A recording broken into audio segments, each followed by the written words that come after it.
Alrighty, as always, I'll be starting today with the must-add running backs for Week 7 of 2022 fantasy football. Now, of course, the priority for this week is the fact that Week 7 also, from here on out, Week 6 was actually the beginning of this, we have bye weeks every single week going forward. So the critical teams will be without this week include the Buffalo Bills, the LA Rams, the Minnesota Vikings, and the Philadelphia Eagles. So at this running back position, we're going to be without key names like Miles Sanders and Dalvin Cook for this week. So if you're looking for a reserve option or some depth here, look no further than the names we're breaking down to start off today's video. So for the running back position, as compared to other weeks, this isn't the most exciting week of waiver wire ads.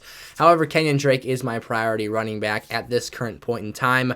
On Sunday afternoon, the Baltimore Ravens took on the New York Football Jets in the early Sunday afternoon slate. And unfortunately for J.K. Dobbins, he seems to have re-aggravated or re-injured his ACL tear, the knee that he's been rehabbing from since the 2021 preseason, in which he tore that initially. And he had some stiffness or some tightness and ended up missing the second half of that game. And in his absence, his backup Kenyan Drake here filled in for him and absolutely balled out, having 10 rushing attempts for 119 yards and a rushing touchdown, as well as 2 passing game opportunities for 1 reception and 8 yards. Now, this level of involvement sets a precedence for Drake going forward here. He won't have this level of efficiency going forward, and who knows what the timetable or situation of J.K. Dobbins' health is as we move into Week 7 here, but this is definitely a critical pickup for not only J.K. Dobbins owners, but those owners as well that need that extra running back depth here for this week.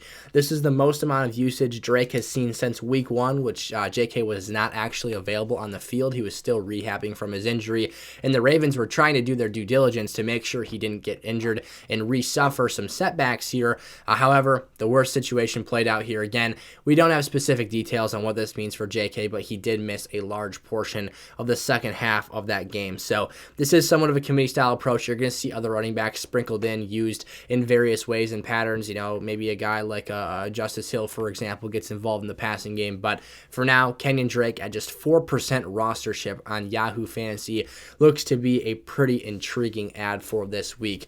Caleb Huntley moving into the Atlanta Falcons here. Again, this isn't the most exciting week ever. However, Caleb Huntley has kind of emerged as the either 1A or 1B option in this Falcons committee in the post-Cordero Patterson injury situation. Now, CPAT hopefully can return after his 4-week hiatus on the IR. But right now, you're seeing a lot of Caleb Huntley and a lot of Tyler Algier here. Huntley is owned in just 7% of leagues.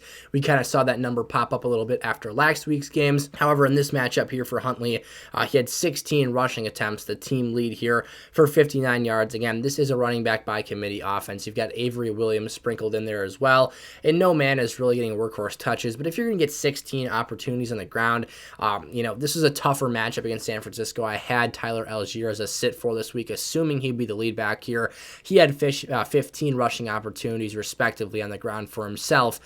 So obviously a high precedence on that area of the football for Atlanta. Marcus Mariota had some rushing attempts as well. And like I said, Avery Williams was lightly sprinkled in there. So for Huntley, though, this is a guy who's getting red zone opportunities. He's getting the nod in that area of the field in some looks. So that's valuable enough to make him worth a roster spot in some deeper leagues here as we enter into Week 7.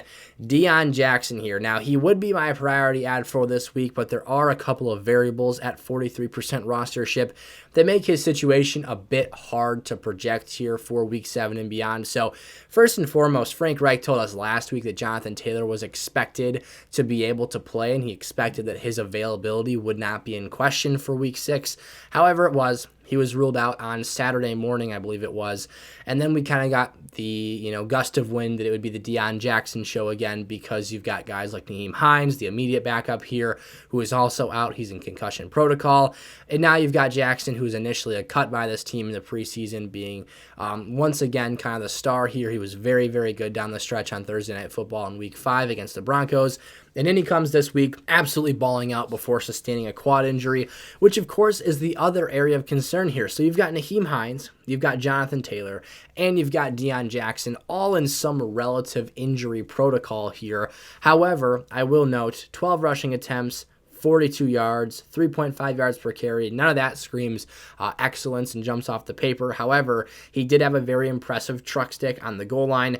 10 targets, 10 receptions, a 100% catch rate, and 79 yards through the air. That's where he made his hay today outside of that receiving involvement. So this is a capable player. This team needs to have an emphasis on the run game in order to have success and effectiveness on a play-by-play basis. So for Jackson, if we're without Jonathan Taylor again this week somehow, some way, he becomes a very valuable weekly lineup stream here. If not, though, he becomes almost a useless and irrelevant player that just kind of sinks back down into the abyss of your waiver wire. So you're going to have to evaluate that for your team, your roster size. As always, I am here to help you guys with your fantasy leagues this season. So any questions you have about roster management for me, whether this be a trade, a waiver wire pickup, something that you're trying to do to improve and better your roster in any way, shape, or form, let me know that in the comment section below. I'm happy to help and get back to you guys at some point in the coming days here. So for Deon Jackson, again, either a really valuable piece here for a week, maybe more, or maybe not so much. If the quad issue, we don't know too much about it right now. I'm recording this after Sunday Night Football.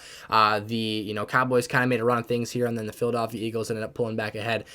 Besides the point, you guys don't really care about that. You watched that or caught up on that game yourself. But for Deon Jackson, again, it could go one of two ways.